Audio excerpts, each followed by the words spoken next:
ప్రియమైన దేవుని పిల్లలారా, ప్రభువైన యేసు క్రీస్తు వారి పేరట మీ అందరికీ వందనాలు తెలియజేస్తూ ఉన్నాను. ప్రభు వారి పేరట అందరికీ వందనాలు తెలియజేస్తూ, ప్రభు వారి పేరట అందరికీ శుభములు దీవెనలు కలుగునుగాక. ఈ ఉదయకాలం పరిశుద్ధ గ్రంథము నుండి దేవుని వాక్యాన్ని చదువుకుందాము. ఇర్మియా గ్రంథము 39వ అధ్యాయం 17వ వచనాన్ని చదువుతున్నాను. ఆ దినమున నేను నిన్ను విడిపించెదను, నీవు భయపడు మనుషుల చేతికి నీవు అప్పగింపబడవని యెహోవా సెలవిచ్చుచున్నాడు. దేవుడు తన మాటలు మన కొరకు దీవించునుగాక. ఆమేన్. ప్రియమైన దేవుని పిల్లలారా, దేవుని పిల్లలకు ఈ లోకంలో శ్రమలు కలుగుతాయి. ఈ శ్రమలో దేవుడు వారికి సహాయం చేస్తాడు. శ్రమలో ఆయన నమ్మదగిన దేవుడు, అలాగే వారికి సహాయం చేసేవాడు కూడా. అందుకే అంటాడు లేఖనములో, నీతిమంతునికి కలుగు ఆపదలు అనేకం, వాటన్నిటి నుండి యెహోవా వారిని తప్పించును అని. దేవుని కొరకు ఆయన బిడ్డలు శ్రమ పడితే వారికి ఆయన ప్రేమపూర్వకమైన వర్తమానాలు పంపిస్తాడు. అది వారి మీద దయ చూపిస్తాడు అని ఆయన మనుషులను పంపటం మన కోసమే.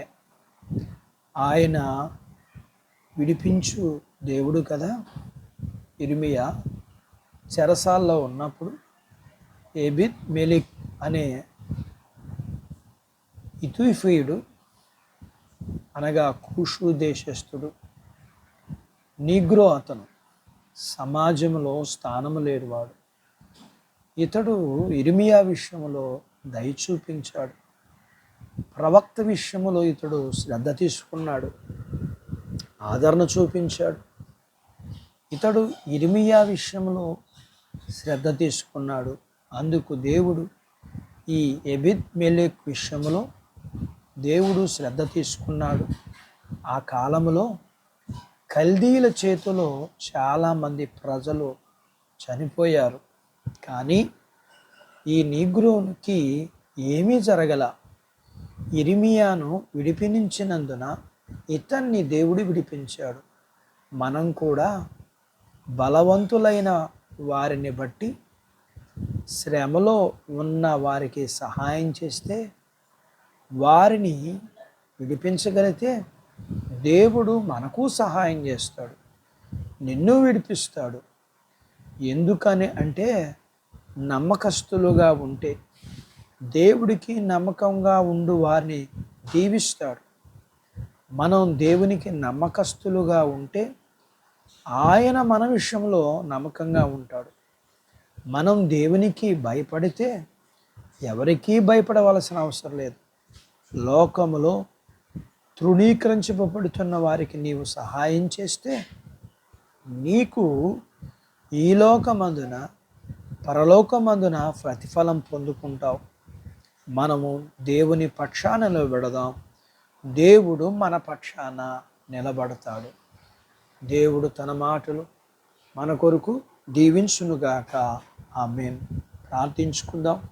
మమ్మల్ని మిక్కిలిగా ప్రేమించిన మా ప్రియ పరలోకపు తండ్రి, మీ పరిశుద్ధ నామమును బట్టి మీకు వందనాలు, స్తోత్రాలు చెల్లిస్తూ ఈ ఉదయకాలం మీ పాదాల దగ్గర మీ లేఖనాన్ని నేర్చుకోవడానికి సహాయం చేశారు.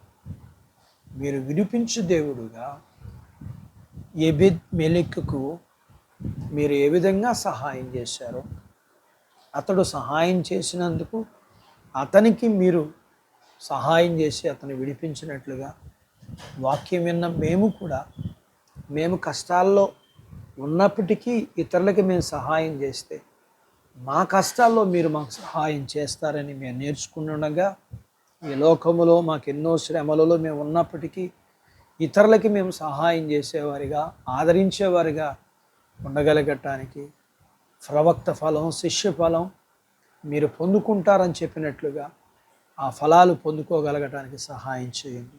వాక్యం విని నాతో పాటు ప్రార్థనలో ఏకీభవిస్తున్న ఈ పిల్లలు వీరు కలిగినంతటినీ, చిన్న బిడ్డలను, యవనస్తులను, వృద్ధులను, స్త్రీ పురుషులు, వారి చదువులు, ఆరోగ్యాలు, ఉద్యోగాలు, పొలాలు, పశువులను దీవించండి. వివాహాలు కావలసిన వారికి వివాహాలు జరగటానికి, గర్భఫలం లేని వారికి గర్భఫలం కలిగిన వారికి సుఖప్రసూతి, ప్రసూతి అయిన వారికి తల్లి బిడ్డలకు ఆరోగ్యాన్ని ఇమ్మని, మీ పిల్లల యొక్క ప్రతి అవసరతలో మీ పిల్లలకు మీరు సహాయం చేయమని యేసు ప్రభు వారి పేరట స్తుతించి ప్రార్థించి వేడుకుంటున్నాను తండ్రి. ఆమేన్. దేవుడు మిమ్మును దీవించునుగాక. ఆమేన్.